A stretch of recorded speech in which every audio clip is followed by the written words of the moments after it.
வந்து இப்போ தக்காளி சட்னி பண்ண போகிறேன். இன்னைக்கு தக்காளி சட்னி பண்ணோமா, ஒரு கடாய் எடுத்துக்கிறேன். ரொம்ப டேஸ்டியான தக்காளி சட்னி பண்ணுவோமா.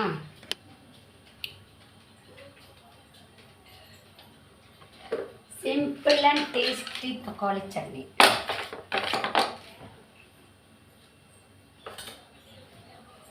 நம்ம இருக்கிற பொருளை வச்சு டேஸ்டியாக பண்ணணும். எப்போவுமே தக்காளி சட்னின்றது எல்லாருமே ஈஸியான முறையில், ரொம்ப எல்லாருக்குமே நிறைய பேருக்கு தக்காளி சட்னி பிடிக்கும். அது குயிக்காக பண்ணுற டிஷ்ஷு. அது சாப்பாட்டுக்கு, அப்புறமா சைட் டிஷ்ஷாகவும் இருக்கும். டிஃபனுக்கு எல்லாத்துக்குமே, பிரேக்ஃபாஸ்ட்டுக்கு எல்லாமே, அப்படி தோசை சப்பாத்தி எல்லாத்துக்குமே தக்காளி சட்னின்றது ரொம்ப பிடிச்ச பொருள், பிடிச்ச டிஷ்ஷு. சிம்பிளாக பண்ணுறது. ஃபஸ்ட்டு தக்காளி சட்னி தான் செய்து சாப்பிடுவாங்க. இப்போ புதுசாக சமைக்கிறவங்கெல்லாம் தக்காளி சட்னின்றது ஈஸியாக பண்ணிடுறதுன்ட்டு ஃபஸ்ட்டு தான் பண்ணுவாங்க. நான் கடாய் சூடாயிடுச்சு, எண்ணெய் ஊற்றிக்கிறேன். இந்த டூருக்கெலாம் கூட போகும்போது தக்காளி சட்னி தான் செய்து எடுத்துகிட்டு போவாங்க. ரொம்ப டேஸ்ட்டாக இருக்கும், கெடாமலும் இருக்கும். நம்ம செய்கிற பக்குவத்தில் தான் இருக்குது. கடாயில் எண்ணெய் ஊற்றிக்கிட்டேன், கடுகு போட்டுக்கிட்டேன், அதோட சோம்பு போட்டுக்கிறேன்,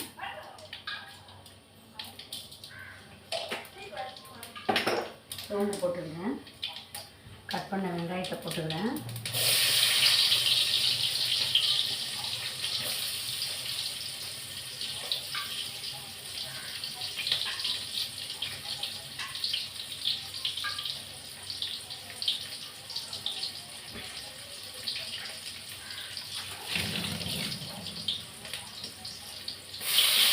கருவேப்பிலை, கருவேப்பு,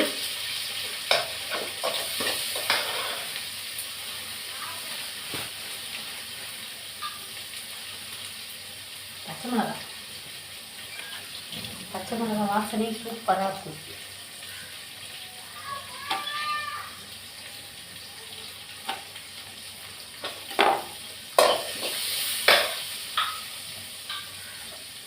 அதுக்குள்ளே ஒரு 5 தக்காளி,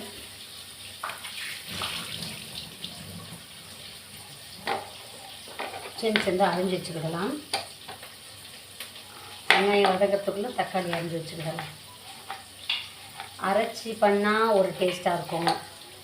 இந்த மாதிரி கட் பண்ணி வச்சு செய்யும்போது தக்காளி சட்னி அது ஒரு டேஸ்ட்டாக இருக்கும். அது வதங்கிறதுக்குள்ளே நம்ம இந்த தக்காளியை கட் பண்ணி வச்சுக்குவோம். ஈஸி டிஷ் எதுனா தக்காளி தொக்கு தான்.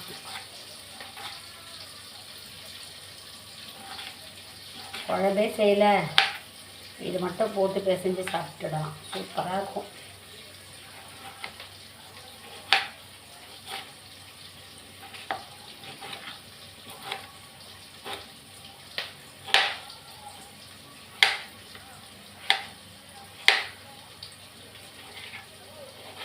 பச்சை மிளகா போட்டது அவ்வளோ வாசனையாக இருக்குது வதக்கும்போது. பச்சை மிளகா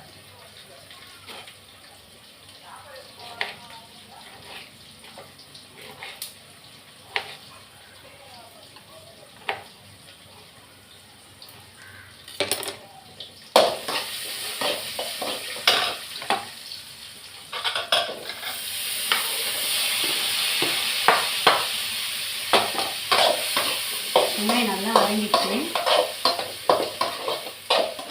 தக்காளி நல்லா வதக்கிடுவோம். வதங்கிட்டோம் தக்காளி.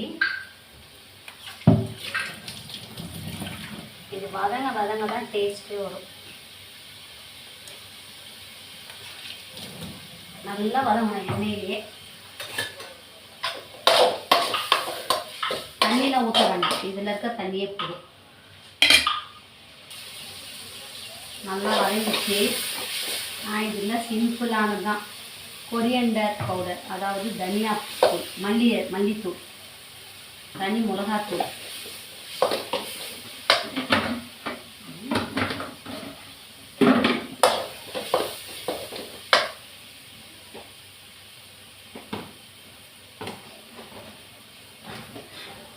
சாம்பார் பொடி,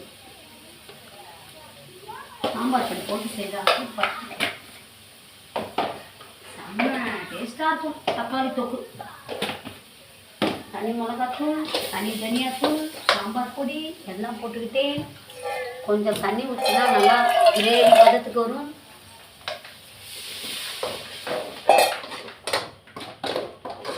கிரேவி பதத்துக்கு வரும். இதெல்லாம் இன்றைக்கி நம்ம நைட்டுக்கு டின்னர் எல்லாம் இதுதான். இதை தொட்டே சாப்பிட்டுக்கலாம். செம்ம டேஸ்ட்டு. நல்லா கொதி வரட்டும். சூப்பராயிடுச்சு. நல்லா மசிஞ்சிச்சு.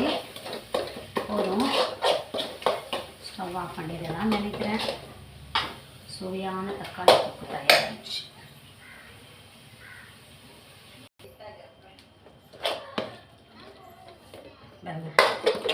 செம்ம டேஸ்டான தக்காளி தொக்கு சூப்பராக இருக்கா?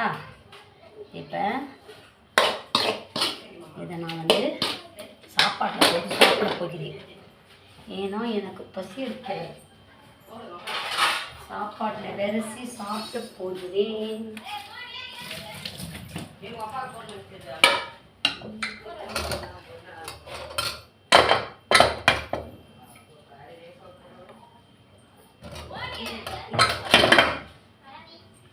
சாதம் எடுத்திருக்கேன்.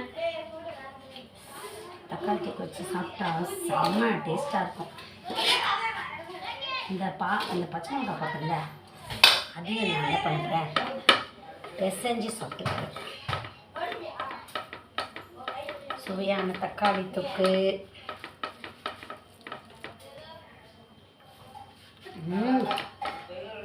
Super taste.